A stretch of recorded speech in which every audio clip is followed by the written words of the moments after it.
آج میں علی محمد کی رہائی پہ مجھے خوشی اس لیے ہے کہ ایک تو یہ ثابت ہو گیا کہ بے قصور تھا. اس کو تقریباً 80 دن علی محمد کو انہوں نے جیل میں رکھا. اس کے باوجود یہ ثابت ہو گیا کہ کوئی ان کے پاس ایویڈنس نہیں تھی علی محمد کو کہ وہ کسی قسم کے تشدد میں وہ شریک ہوا. اور یہی کیس شہریار افریدی کا ہے.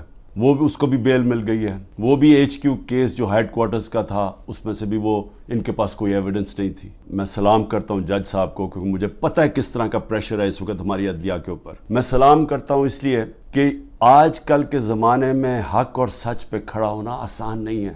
ویگو ڈالا پہنچ جاتا ہے گھر، لوگوں کے گھروں کے اندر گھس جاتے ہیں، ان کو ذلیل کرتے ہیں، ان کی بزنسز بند کر دیتے ہیں. تو اس لیے اور ہر کسی کو، یہ صرف ہم اپنے لوگوں کی بات نہیں کر رہے، جو اس ظلم کے نظام کا حصہ نہیں بنتا اور اس کے خلاف حق کی آواز بلند کرتا ہے، اس کو وہ مشکلوں کا سامنا کرنا پڑتا ہے جو پاکستان کی تاریخ میں کسی ڈکٹیٹرشپ میں نہیں کرنا پڑا. شہریار افریدی، ان کے فیملی میں بھائی ان کے فوت ہوئے، ادھر نہیں جانے دیا، جیل میں رکھا، توڑنے کی کوشش کی گئی، ان کی بیوی کو پکڑا، پھر ایک دفعہ اور پکڑنے کی کوشش کی، بیوی بچوں کے ساتھ تھی. تو میں ان کو خاص طور پہ سلام کرتا ہوں. اور اعجاز چودھری اس وقت وہ ڈائبٹیز کے پیشنٹ ہیں، 70 سال ان کی عمر ہے، ان کا وزن کم ہو چکا ہے، وہ بھی ٹوٹ نہیں رہے.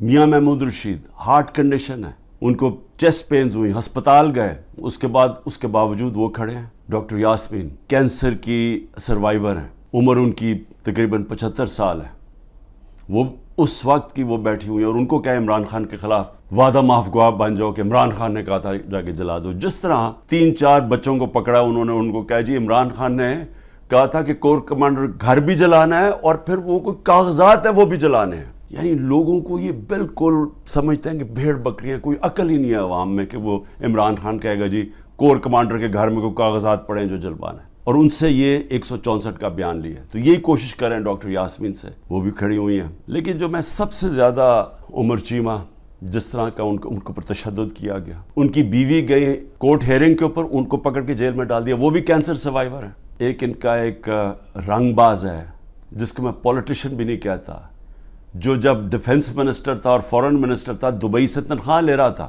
یہ کبھی سنا ہے دبئی کی کمپنی سے ایک ملک کا فورن منسٹر اور ڈیفنس منسٹر تنخواہ لے اور اس کے بعد وہ بچ بھی جاتا ہے، اس کو کچھ ہوتا بھی نہیں ہے. اور وہ کیونکہ طاقتور حلقوں میں اس کے دوستیاں تھیں، جب وہ الیکشن ہار رہا تھا 2018 میں تو ایک ٹیلی فون کیا، باجوہ صاحب مجھے بچا لو میں ہار رہا ہوں. اور باجوہ صاحب سپر کنگ نے کہا فکر نہ کرو تم جیت جاؤ گے، اور اگلے دن وہ جیت جاتا ہے. تو وہ جس طرح ہمیشہ عورتوں کے خلاف زبان استعمال کرتا ہے، اس نے پھر سے کی.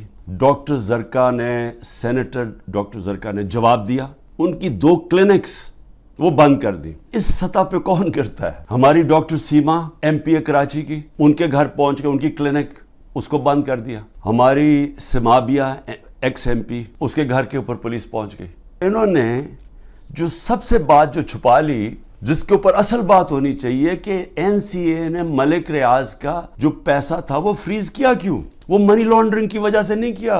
وہ انہوں نے کہا کہ ایک ٹرانزیکشن ہوئی، اور یہ سنیں ذرا غور سے، کہ حسن نواز نے پراپرٹی بیچی ملک ریاض کے بیٹے کو، اور وہ جو پراپرٹی بیچی وہ 50 بلین پاؤنڈ کی بیچی. انہوں نے کیوں، نیشنل کرائم ایجنسی انگلینڈ نے کیوں اس کے اوپر ایکشن لیا؟ اور ایکشن کیا لیا؟ ان کے اکاؤنٹ فریز کر دیے. کیوں کیے؟ کیونکہ پراپرٹی کی قیمت آدھی تھی. انہوں نے دیکھا کہ اس کی قیمت آدھی تھی، یعنی وہ 25 بلین پاؤنڈ کے ارد گرد اس کی قیمت تھی، 50 بلین پاؤنڈ کیسے دے دیا اس پراپرٹی کو؟ نواز شریف تب پرائم منسٹر تھا، یہ 2000 جب ہوا، یہ 16-17 میں جب پرائم منسٹر تھا، تو پرائم منسٹر نے اس وقت اپنا زور لگا کے وہ دگنی قیمت کے اوپر پراپرٹی ملک ریاض کو بیچی. یہ پہلے تو یہ بتائیں پیسہ کدھر سے آیا؟ کدھر سے حسن نواز کے پاس اتنا پیسہ آیا؟ جب وہ ملک سے باہر بھاگے ان سے یہ سوال پوچھے گئے نا، کیونکہ بتا ہی نہیں سکتے، پیسہ چوری کا تھا. اور پھر وہ پراپرٹی دگنی قیمت پہ بیچ دیتے ہیں ملک ریاض کو. وہ کس لیے بیچی؟ اور وہ اصل کہانی وہ ہے آل قادر کی، اصل وہ اس کے اوپر بات نہیں کر رہے. کوئی پوچھ نہیں رہا نواز شریف سے کہ بتائیں جی بیٹے نے یہ پراپرٹی، اور آپ کو کیوں اتنی مہنگی پراپرٹی خریدی ملک ریاض نے. میرے سے وہ سوال پوچھے جا رہے ہیں جو آج پاکستان کی تاریخ، 70 سالہ تاریخ میں کبھی کسی سے، جن کو بھی کتنی گفٹس ملی ہیں توشہ خانہ میں، 70 سال سے ملتی ہیں گفٹس، کوئی نئی تو چیز نہیں ہے. کبھی کسی سے وہ سوال نہیں پوچھا کہ جی آپ کو جو توشہ خانہ کی گفٹ ملی تھی وہ آپ نے آگے بیچی کس کو یا آپ نے گفٹ کس کو کی؟ کبھی کسی سے آج تک یہ پوچھا ہے؟ کبھی کسی سے پوچھا ہے کہ توشہ خانہ جب آپ قیمت ادا کر کے وہ لے لیتے ہیں گفٹ، اس کے بعد آپ کی پراپرٹی آپ جو مرضی کریں؟ یہ دو چیزیں ملی ہیں، اس کو کرپشن کہہ رہے ہیں، یہ جو توشہ خانہ ہے اور دوسرا چیز القادر. یہ دو کرپشن کے کیسز میرے پہ ملے ہیں.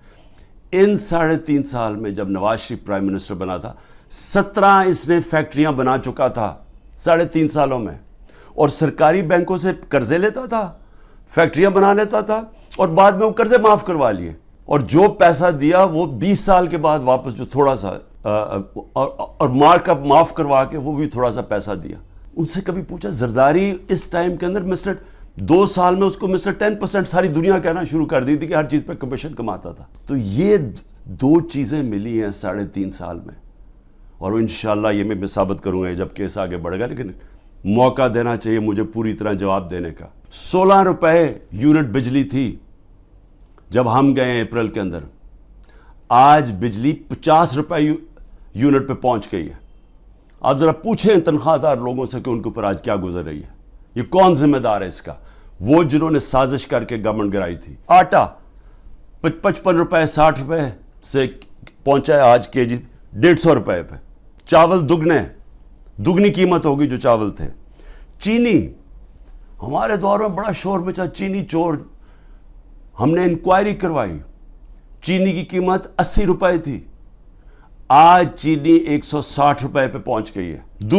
یہ دودھ بڑا ضروری ہے کیونکہ بچوں کے لیے بہت ضروری ہے. 150 روپے لیٹر سے گیا 230 روپے لیٹر پہ. 310 روپے کے جی سے 520 روپے کے جی پہ دال گئی ہے. کون ذمہ دار ہے جس نے یہ جو ساری سازش ہوئی تھی؟ اور انشاءاللہ جب بھی انکوائری ہوگی ثابت ہوگا کہ بہت بڑی ایک چلتی ہوئی حکومت کو مشکل وقت سے جو پاکستان کو نکالتی گئی اس کو گرا کے تو یہ ہوا. عوام تو آج پہلی دفعہ نکل رہی ہے، اس طرح ٹرن آؤٹ ہو رہا ہے، عورتیں نکل رہی ہیں، اور ان عورتوں کے اوپر جان کے یہ تشدد کیا جا رہا ہے باقی عورتوں کو ڈرانے کے لیے کہ وہ نہ گھروں سے نکلیں، کہ وہ چپ کر کے سہم کے بیٹھ جائیں. تو کدھر گئی ہیں ہیومن رائٹس جو عورتوں کو ریپرزینٹ کرتی تھیں؟ کدھر ہیں وہ عورتیں؟ کیوں نہیں بول رہی کہ یہ جو ظلم ہو رہا ہے ان عورتوں کے اوپر؟ وہ بیچاری صنم اور طیبہ، وہ تو تحریک انصاف میں ان کا کوئی عہدہ نہیں ہے، ان کو جیلوں میں ڈالا ہوا ہے. وہ صنم کے خامد آیا، اس کو پکڑ کے لے گئے. اب ان کا گھر میں بچہ ہے، وہ کیا کرے گا؟ دونوں کو پکڑ کے لے گئے. افغانستان کی عورتوں کی بہت فکر ہے، اور ہے ٹھیک ہے کہ اسکولوں میں سب سے زیادہ ملک کی بہتری ہوتی ہے جب عورتیں پڑھی لکھی ہوتی ہیں، اور پاکستان میں تو خاص طور پہ جب آپ کی آبادی تیزی سے بڑھ رہی ہو تو اس کو روکتا ہی ہے کہ پڑھی لکھی، جب آپ کی بچیاں پڑھی لکھی ہوتی ہیں، عورتیں پڑھی لکھی ہوتی ہیں. لیکن کیوں فکر نہیں ہے کہ یہ پاکستان کی عورتوں سے کیا ہو رہا ہے؟ جب بھی الیکشن ہوگا آپ تحریک انصاف کو روک ہی نہیں سکتے، کیونکہ آپ لوگ اگر سہم بھی گئے نا، دلوں کے اندر ان جو فیصلے اور ذہنوں میں کر بیٹھے ہیں وہ اس سے نہیں پیچھے ہٹنے لگے. جب ایک آبادی ایک طرف آ کے کھڑی ہو جاتی ہے، قوم کھڑی ہو جاتی ہے، کوئی دنیا کی پاور اس کو روک نہیں سکتی. یہ صرف عارضی طور پہ آپ تھوڑی دیر لوگوں کو سہم جائیں گے، ڈر جائیں گے. میں چیلنج کرتا ہوں کہ جب بھی الیکشن ہوں گے آپ ڈیلے بھی کر دیں، ابھی ڈرے ہوئے ہیں کہ جی ابھی نہ کرو الیکشن، آپ اگلے مارچ کر دیں. میں آپ کو چیلنج کرتا ہوں کہ تحریک انصاف سویپ کرے گی الیکشن انشاءاللہ.